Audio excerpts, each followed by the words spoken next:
दोस्तों, समय यात्रा यानी कि टाइम टेबल क्या है, इससे रिलेटेड बहुत ही सारे वीडियो और मूवी आप ऑलरेडी देख चुके होंगे और इस पर दुनिया भर की कई स्टोरीज भी आपने सुनी होगी। इसलिए मैं आपको वह सारी फालतू बातें नहीं बताता हूँ। मैं हिंदू धर्म शास्त्रों में टाइम टेबल के बारे में लिखी गई बातों से रूबरू कराने वाला हूँ। साथ में आपको बताऊंगा कि प्राचीन समय में कैसे राजा महाराजा और ऋषि मुनि टाइम टेबल किया करते। दोस्तों, टाइम मशीन कोई नई चीज नहीं है।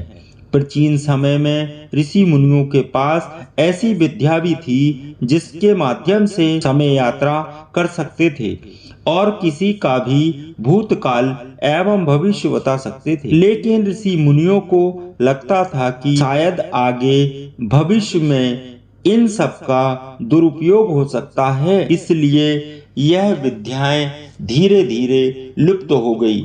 लेकिन माना जाता है कि आज भी कई ऐसे लोग मौजूद हैं जो समय यात्रा करने में सक्षम हैं। शास्त्रों में कई जगह टाइम टेबल की बातें लिखी गई हैं, उनको भी आपको आज इस वीडियो में बताऊंगा।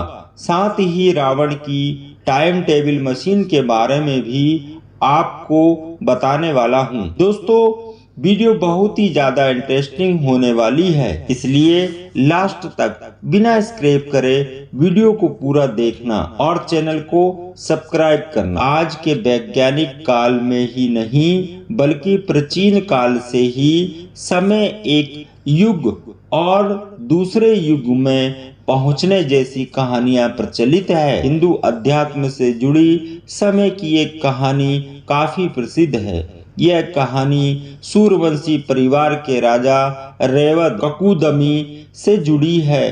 ककुदमी की एक ही पुत्री थी जिसका नाम रेवती था। अत्यंत सुंदर एवं गुणी कन्या थी। ककुदमी की बेटी जब विवाह के लायक हो गई तब राजा ने उसके लिए वर ढूंढने का फैसला किया। अनेक वर देखने के बाद राजा ने यह फैसला किया कि राजा ने अपने द्वारा बनाई गई योग्य वरों की सूची भी ब्रह्मा जी को दिखाई। सूची को देख ब्रह्मा जी जोर जोर से हंसने लगे और बोले, वत्स, समय का प्रभाव बड़ा ही निराला है। यह विभिन्न स्थानों पर अपने अनुसार चलता है। इसकी गति को पहचान पाना बेहद ही मुश्किल है। राजा अभी ब्रह्मा जी की बात पूर्ण रूप से समझ भी नहीं पाए थे कि ब्रह्मा जी बोले, अभी आप मेरे पास अपनी पुत्री के लिए योग्य वर की चिंता लेकर आए हैं, लेकिन जितने समय में आपने मुझे मिलने के लिए इंतजार किया है तब तक 108 मानव युग बीत गए। राजा ब्रह्मा की बात सुनकर दंग रह गया।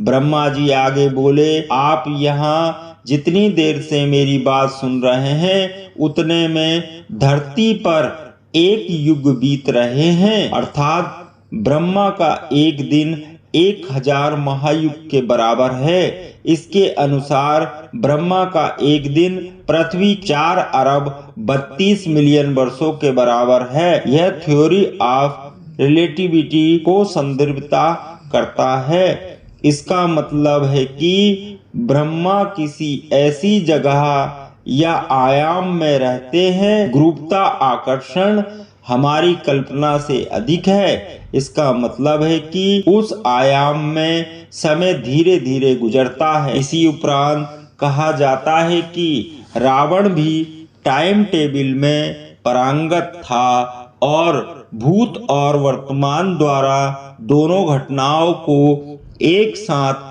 देख सकता था। कुछ लोगों का मानना है कि उसकी बनाई गई मशीन के अवशेष आज भी मौजूद हैं, जो कि अफगानिस्तान की एक गुफा में मौजूद है। यदि उनकी बनाई गई मशीन को हम उस गुफा से बाहर निकाल सकें तो हो सकता है कि यह टाइम टेबल की दुनिया में नई क्रांति ला दे। दोस्तों, आपके हिसाब से क्या प्राचीन काल में वास्तव में टाइम टेबल संभव था, या टाइम टेबल एक कल्पना है, या भविष्य में टाइम टेबल संभव हो पाएगा? एक कमेंट करके अपनी राय जरूर दें।